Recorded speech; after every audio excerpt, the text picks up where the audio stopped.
Also at the White House this morning, David Axelrod, senior advisor to President Obama. Good to have you with us this morning. Thanks, Erica. Good morning. The president, of course, will be in Cleveland today, where he's going to talk about these tax cuts to businesses. And will also make it clear that he's not going to make any compromise here when it comes to the Bush-era tax cuts. Why is he digging in his heels so strongly at this point on that?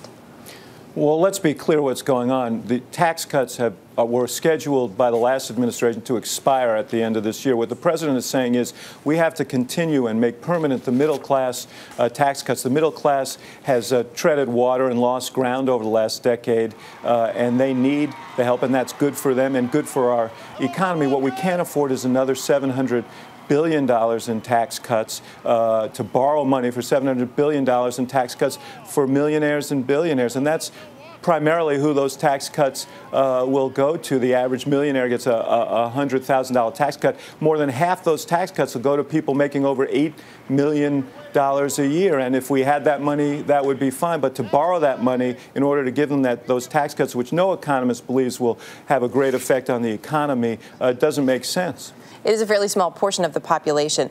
Let's look a little bit closer at what's happening now as he's giving this economic message today, as he's talking about the cuts for small businesses and everything else. There has been admission, too, that this may not pass at this point. So why then bring it up now, especially when this is such a volatile period for Democrats heading into November?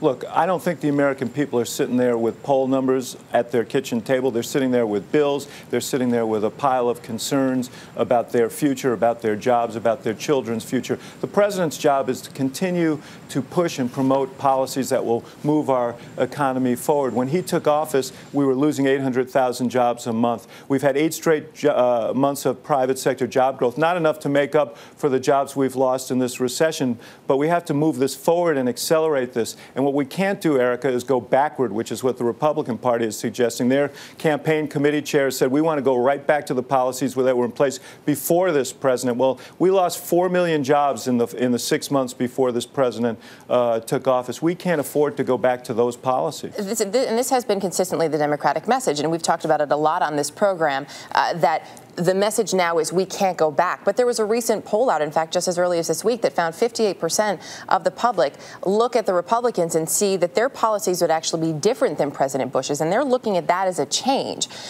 You campaigned on change a little over 2 years ago, elected just under 2 years ago, rather. There's been this campaign of hope, of change, and yet there's this message of going back. Why not focus on that future?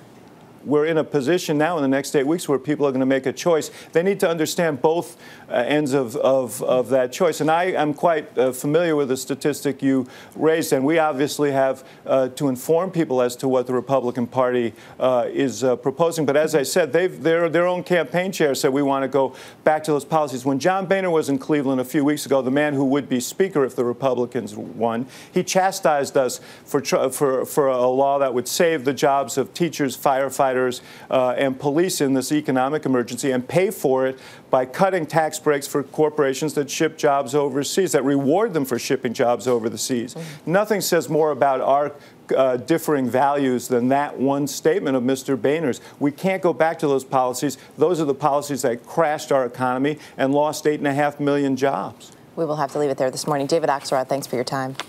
Okay, great to be with you.